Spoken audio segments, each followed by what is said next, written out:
Բայլույս ելի հայրենակիցներ, օրը Կիրակի է եւ ինչպես ամեն Կիրակի մենք պետք է զրուցենք։ Ուրեմն երեք մեր համագումարներ, գիտեք, օրենքով կուսակցությունները պետք է համագումար անցկացնեն եւ հաստատեն առաջին 30 համարները համամասնական ընտրական ցուցակի։ Բնականաբար ելույթներով մենք ներկայացրեցինք մեր կոնցեպտը, ինչու ենք մասնակցում ընտրություններին, ինչ տեքստերով, ինչ գաղափարական հենք է դրվում դրա տակ։ Արդյոք մենք մտնում ենք վարչապետական գզվրտոցի մեջ, թե չենք մտնում, դրա մասին նույնպես խոսեցինք, ես կբացեմ այս մի երկու թեմաները եւ ստացել եմ նամակներ, ուզում եմ նամակներին արձագանքել, բայց կարծում եմ շատ-շատերին կհուզի այն հարցերը, որոնք որ բարձրաձայնվում են։ Նամակներում գրված են, ուրեմն հիմնականում ողջևորված, որ շատ լավ է, որ որոշեցիք, վերջապես որոշում կայացրեցիք, որովհետև գիտեք, Լուսար Հայաստանը մինչև հիմա դիրքավորում չուներ ընտրություններին մասնակցելու վերաբերյալ։ Եվ այդ դիրքավորումը ըստ էության նոր է,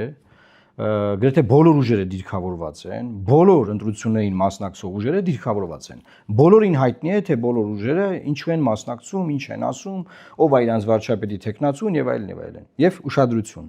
Այս բոլորի մասնակցության թեման հայտնի լինելով հանդերձ,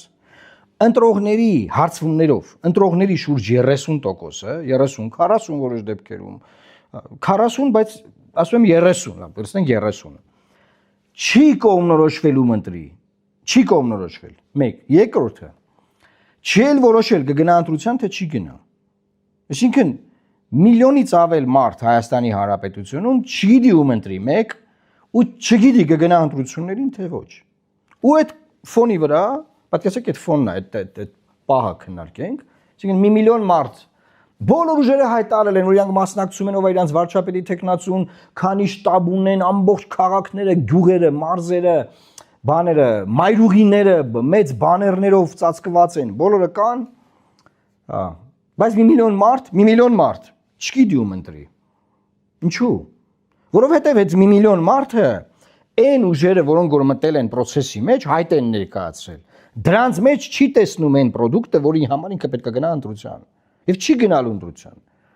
Կամ եթե անգամ որոշում ունի որ պետքա գնա, չի որոշի ում ընտրի, որովհետև այդ հայտերը, որ ներկայացվել են այդ ուժերի կողմից, այդ մեծ բաներները, որ դրվել են, որ ինչ կայք մտնում ես, ինչ որ մեկին նկարած, sense դմ բացվում է դեմը, sense ինչ որ Գագիկ Ծառուկյանն է, չգիտեմ, կամ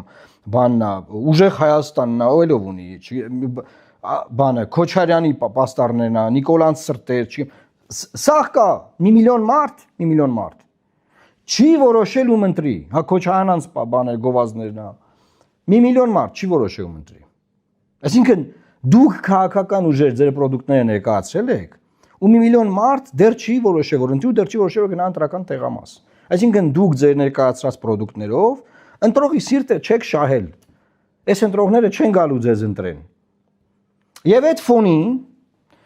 մենք ասում ենք Լուսավոր Հայաստանը մտնում է ընտրական process-ի մեջ, չի մտնում ձեր վարչապետական գզվրտոցի մեջ, որովհետև կա, չէ, նեգատիվ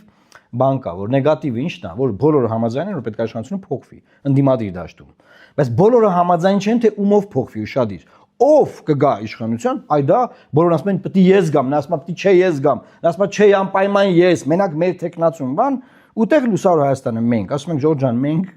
չենք մտնում այդ գզվրտոցի մեջ։ Եվ չենք ասում, որ մենք վարչապետի անպայման այս տեխնացուն ունենք։ Այ եթե ինքը չլինի, երկիրը կկործանվի, երկրաշարժ կլինի, բան հրդեհ կլինի, ջրհեղեղ, պատերազմ։ Մենք չենք ասում դա։ Մենք ասում ենք Ժորժ ջան, մենք չենք խաբելու ձեզ, սա падգամավորական ընտրություններ են։ Մենք գնում ենք խորհրդարան։ Ժողովուրդը խորհրդանում պետքա մեր նման մարդիկ ունենա, որ իրանց շահերը եւ Հայաստանի Հանրապետության շահերը պատշաճ պաշտպանված լինեն։ A, այսինքն առաջինը։ B, երկրորդը, այսինքն Երբ որ խորհրդարանը կձևավորվի, այդ խորհրդարանում մենք դերակատարում կունենանք այդ ընտրական գործում, թե ով լինի վարչապետը, քանոր ոչ մի ուժ չի կարա միաձայն իշխանություն ձևավորել։ Այդ ժամանակ այդ հարցը նոր կքննարկվի։ Ոչ մի ուժ միայնակ չի կարող ձևավորել իշխանություն։ Դեպաբար անիմաստ է այդ քննարկումը։ Բազմա ուժ իշխանությունն է պետք ձևավորել, ուրեմն։ Այս պարագայում մենք ասում ենք, մենք գտնում ենք, որ հանրապետության նախագահի պաշտոնում կարա մեր ազգային ինքնությունը պաշտպանող բարձր հեղինակության մարդ լինի, մենք առաջարկում ենք Միքայել Սրբազանին։ Մենք այդպես ենք տեսնում, մեր տեսլականն այդպիսին է, որի շուրջ կարա լինի կոնսենսուս ընդդիմադիր դաշտում։ Նայեք, վարչապետի տեխնացուի շուրջ կոնսենսուս չկա, Նախագահի տեխնացուի շուրջ կոնսենսուս կարա լինի։ Եվ այս հարցը մենք ենք մտցրել օրակարգ։ Որովհետև նախագահի ինստիտուտը գործադիր ինստիտուտ չի, լծակներ չունի,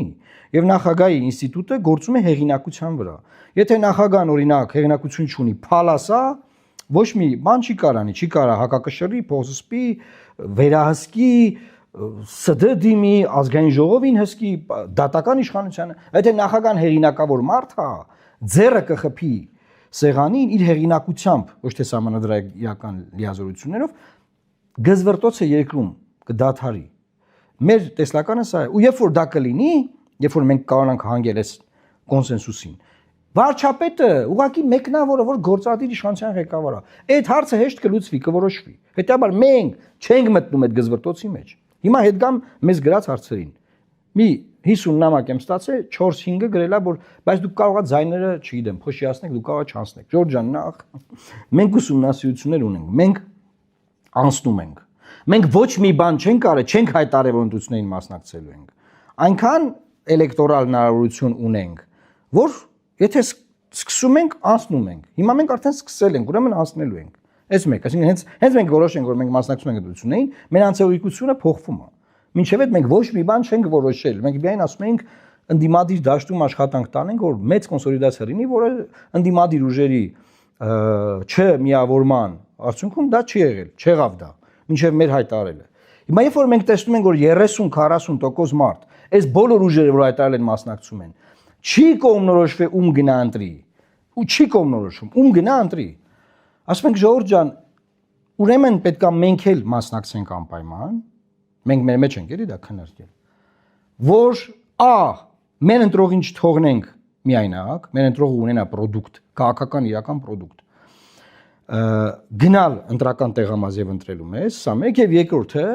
որ մենք պարտադիր այդ խորհրդանում ներկայացվածնենք, որ կարողանանք հակակշռող դերակատարում ունենալ։ Մենք չենք կարող մեծամասնություն լինել։ Ես չեմ կարող խաբել մարդկանց, ստել, ոնց որ հիմա ստում են շատերը։ Բայց մենք կարող ենք ունենալ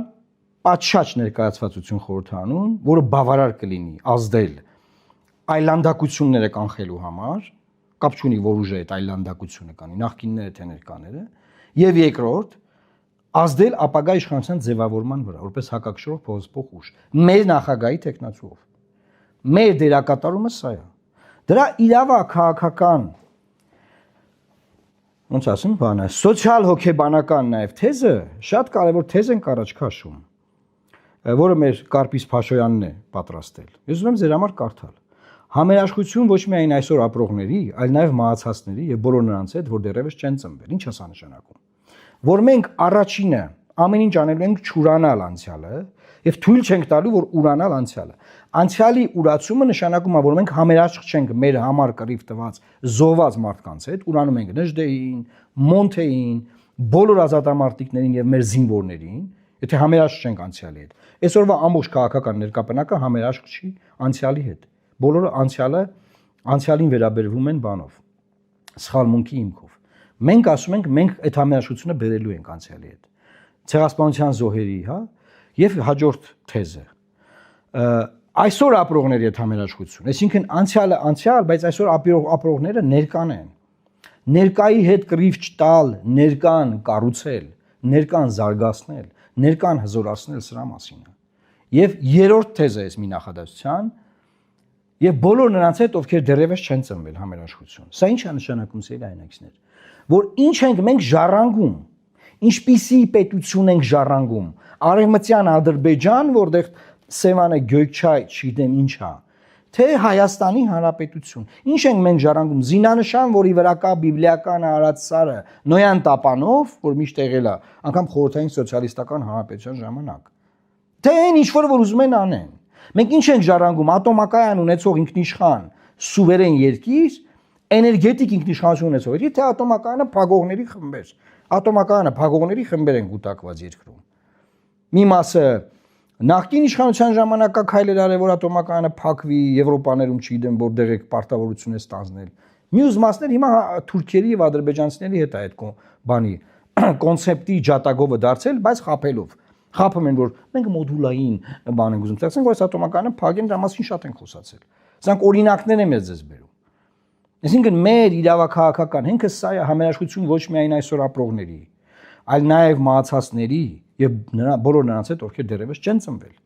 Ես ուղղակի այս կոնցեպտը բացում եմ ձեր համար։ Չկա որևէ քաղաքական ուժ, որ այս տեքստով մասնակցում է ընտրություններին։ Չկա որևէ քաղաքական ուժ, որ այս գաղափարական ապրանքը ձեզ ներկայացնում է։ Եվ այո, 30-40% ընտրող չգիտի ում ընտրի։ Ու այս ֆոնի վրա մենք մտել ենք ընտրություններին, մարդիկ ասում են, ինչ որ մարդիկ էլի փոքրամասնություն է, բայց պետքա նաև արձագանքել այդ փոքրամասնության։ Հիմա մարդիկ ովքեր ասում են, կեցեք, ապրեք, մենք ձեզ ենք ընտրելու, ես շնորհակալ եմ այդ մարդկանց արձագանքելու բան չունեմ։ Ես շնորհակալ եմ իրանց աջակցության համար, այդ աջակցությունը բազմապատկվելու է, հազարներ է դառնալու քարոզարշավի ընթացքում։ Բայց նրանք ովքեր հարց են բարձրացնում, բայց կարող է միգուցե դուք սխալ եք անում, բան ես նրանց եմ պատասխանում հիմա, որ իմանան ինչը է եւ ոնց է տեղի ունենում քաղաքական process-ը։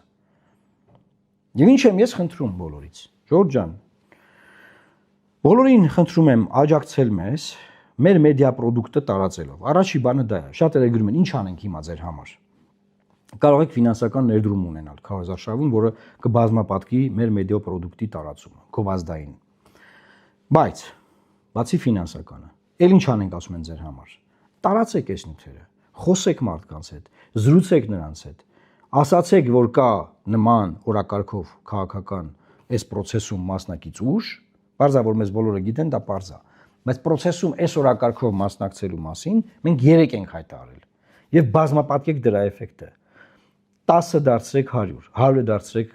1000, 1000-ը դարձրեք 10000, 10000-ը դարձրեք 100000, բազմապատկեք այս էֆեկտը, որովհետեւ եթե այս ճանապարհով մենք չգնանք, այն ինչ որ մենք հիմա անում ենք, ես ձեզ ասում եմ, խայտառակ բաներ են տեղի ունենալու։ Օրինակ 3 բացահայտվել է, որ քաղաքացիական պայմանագիրը հունիսի 8-ին հանրահավաքի ծանուցում է տվել 30000-անոց հանրահավաք է ուզում անի հունիսի 8-ին։ Այդ որ դեպքում են հանրահավաք անում։ Հաղթելու, դե պարտվելու։ Հետարքիր է, չէ՞։ Բայց հունիսի 8-ին հանրահավաքը հրավիրել քաղաքացիական պայմանագիրը։ Ուշադիր եղեք, ժողովուրդ ջան, այս ամեն ինչը հենց այնպես չի տեղի ունենում։ Եվ պնդում եմ, որ քաղաքական հայտ ներկայացած քաղաքական ուժերը չեն կարողացել բավարարել ընտրողների պահանջմունքները։ 30-40% ուժ չգիտի գնա ընտրության թե չէ, չի որոշել ու չի որոշել որ ում ընտրի։ Դա համար այդ ընտրողի համար կա մեր առաջարկած ապրանքը, որ առաջարկում ենք ես, Կարպիս Փաշոյանը, Շուշան Ավագյանը եւ մեր ցուցակի մնացած падգամավորի տեխնացուները եւ մեր քաղաքական միավորի բոլոր ներկայացները, Գևորգ Գորգիսյանը, մեր բոլոր թիմակիցները։ Սա ուզում ձեզ ասեմ, սիրելի հայրենակիցներ։ Տարածեք եւ Աստված պահապան Հայաստանի Հանրապետությանը։